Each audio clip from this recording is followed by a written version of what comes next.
Hi everyone, I'm Stephanie Weaver, author of the upcoming Migraine Relief Plan Cookbook. Welcome back to the Blue and Yellow Kitchen. In each episode, I make a dish inspired by a new book while talking to its author. Today's book is Blind Man's Bluff, and I'm making Tex-Mex casserole. I'd like to welcome James Tate Hill, author of Blind Man's Bluff. Welcome, JT. Hi, Stephanie. Thank you so much for having me on the only cooking book promotion show that exists anywhere. Yes, it is a unique concept, so I'm really happy to have you. So Yeah, let's cool. start with, tell us what your memoir is about, and why you decided on the title, which is so clever, but I'm going to let you explain it. Yeah, I won't tell you what my first two titles were, but the loss of my eyesight when I was 16 is at the beginning of the book. But at the heart of the book, the through line, as they say, is my continuing to try to pass for sighted for way too long, 15 years, give or take, because I still had some blurry peripheral vision. And it's all about the ways that we don't find or refuse to find acceptance of who we are. And Blind Man's Bluff, of course, refers to that elaborate charade and the ways that it failed me and the ways that I failed to come to terms with my blindness. Thank you. And so it's such an incredible premise and story. And is there anything that you think readers need to know beforehand, before they get started with the book? With the book, I don't think so. There's plenty of context. It might be enticing to know that it's set largely in the 90s and first decade of the 2000s, and lots of pop culture references from the 80s and 90s, but certainly I don't think that is a must. Okay. And do you have a favorite character or moment or scene in the book? I thought about this. I really like the chapter where following I don't think it's spoiling anything to say there's a divorce in the book. Following that divorce, my return to North Carolina, and there's a significant viewing of my favorite movie of all time, which was Rain Man, and sort of using that movie and my strange fascination with Tom Cruise that began in the 8th grade in coming to terms with who I was or who I am. That chapter, maybe because it was one of the later chapters that found its way into the book, still makes me happy to revisit. That's great. Well, so I wanted to feature the book because, first of all, it's really beautifully written, and James is getting a ton of wonderful press and accolades, which he very much deserves. But I also really related to it because I have two invisible illnesses. I have migraine disease and chronic fatigue syndrome, or I had chronic fatigue syndrome, and I have fibromyalgia. And I haven't been really super public about having disabilities because there's so much stigma around it. I want people to think of me not as a sick person, but as all these other things that I am. And so this whole push-pull that you had with basically pretending that you weren't blind and putting yourself and your relationships in a lot of peril. I mean, the scenes that I remember the most are when you're trying to cross the street. And viewers, he does not have a cane, so he's just standing at the edge of a street. He has no idea how far it is, no idea where the cars are coming, no idea whether the light is green or red, trying to go by his hearing. And I was just like, James, stop it, just tell people that you don't have vision. What the deal? So did you have people in your life that were just frustrated with you for not doing that? No, because they were frustrated. People closest to me, and people, significant others, definitely, because I was with them so constantly. But even they, as I mentioned in the book, had no idea of close calls that I'd had in traffic, because I kept that really, really private. Told no one until the book. But yeah, I'm so grateful that you can appreciate the reasons that people would hide disabilities and that stigma, and how disability is such a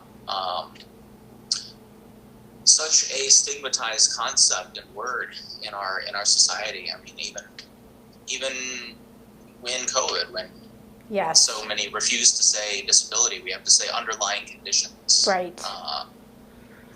Absolutely, and there's so much stigma around, abled versus disabled, and I question whether I have ableism, like by not being more public about my situation, and so that whole question is so interestingly teased apart in this book. So I think it's fascinating for anyone to read, but also if anybody's watching. And I used to have a friend who would say, well, everybody's just a banana peel away from being disabled, which is so true. And we're all aging, so our bodies are, doing stuff that maybe we're not so happy with.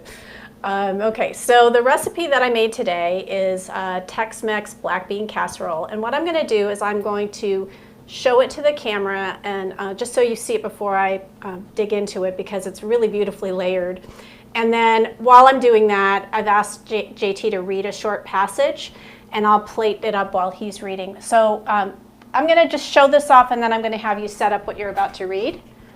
Cool. So let me do that. So I'm kind of walking this to the camera, and I want everybody to kind of check out all these layers. So this has crushed tortilla chips, and then sort of sauteed vegetables, black beans, tomatoes. I can get a little closer too, and then there's yummy cheese and salsa. So it looks really fantastic, and I'm super excited to try it out. So go ahead and set up what you're about to read, and then go ahead and read, James, and I will plate up while you're doing that.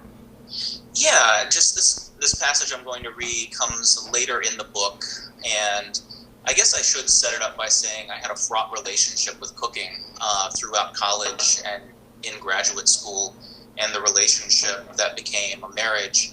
The woman to whom I married during this passage got me into cooking, and at first I was so resistant, and before this period of my life I was Mr. Processed Food, croissant pockets, and canned beef stew and the like. And it's not that I didn't love food, but it seemed like so much trouble, and I also wasn't sure, being visually impaired, if I was capable of cooking.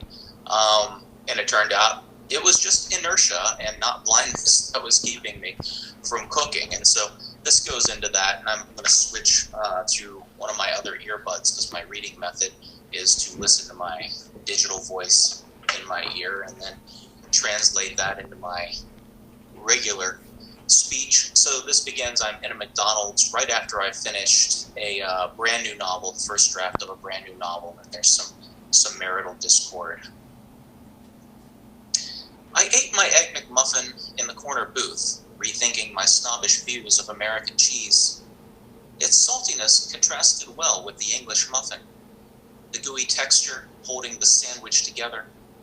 Grease from the hash browns settled warmly in my stomach, and for the first time I understood, completely and with every taste bud, why they call it comfort food.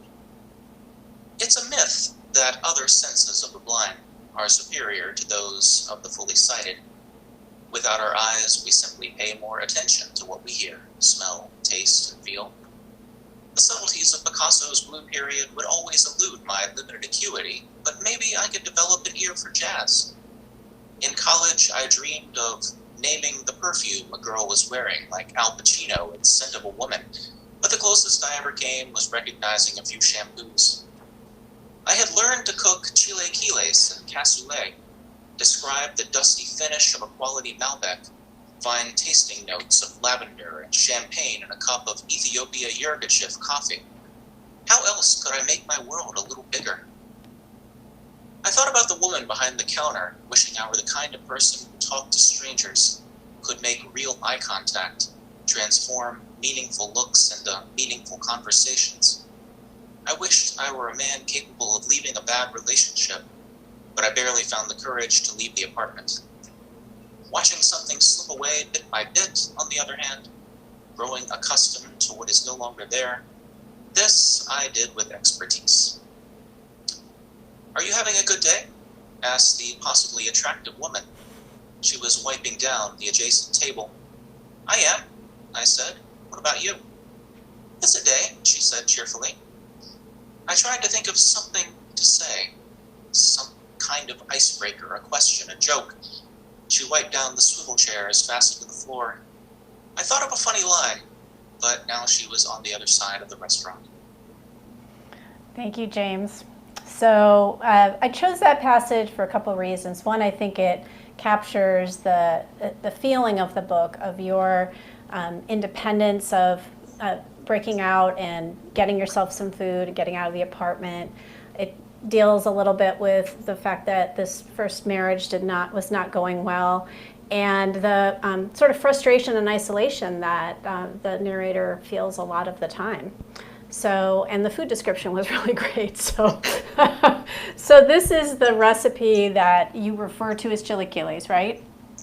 Yeah, because that's what the cookbook told me it was, and Right. I could talk about my skewed perception of what Mexican food is, having grown up in West Virginia and eating lots of Taco Bell. Right.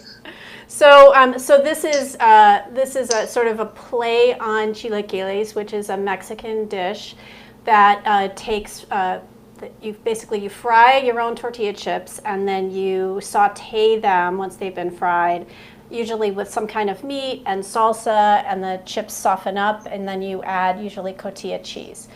So this uses crushed up tortilla chips, and then there's black beans and salsa and some cheese in there, and it's layered as a casserole. So I would describe it as, I think it's more accurately described as a Tex-Mex black bean casserole. I'm going to walk it up to the camera again just so you can see all the delicious ingredients in there. So you can see the corn and the black beans and the tomato and the cheese, and then there are two layers of the crushed tortilla chips. And so my tip for this one is I use salt-free salsa and black beans and salt-free tomatoes, so that it's not a super high sodium. So and there's a layer of fresh spinach in there. So it's not terribly processed. I mean, there's a little bit of processing in there, but overall it's actually pretty, and unsalted tortilla chips. So all those things are from Trader Joe's. And I'm going to go ahead and taste because it has been looking so delicious. I'm really excited. And it's vegetarian. That's really yummy. So there's creaminess from those black beans. It's lightly spicy because of this particular salsa, which is no salt added. Not super spicy, but you definitely get the onion. The top was really bubbly with the cheese. Now I didn't serve it when it was right out of the oven, or I wouldn't have been able to taste it. But it definitely has a really hearty quality to it as well. So thank you so much for introducing us to this recipe. I'm positive I will be making it again.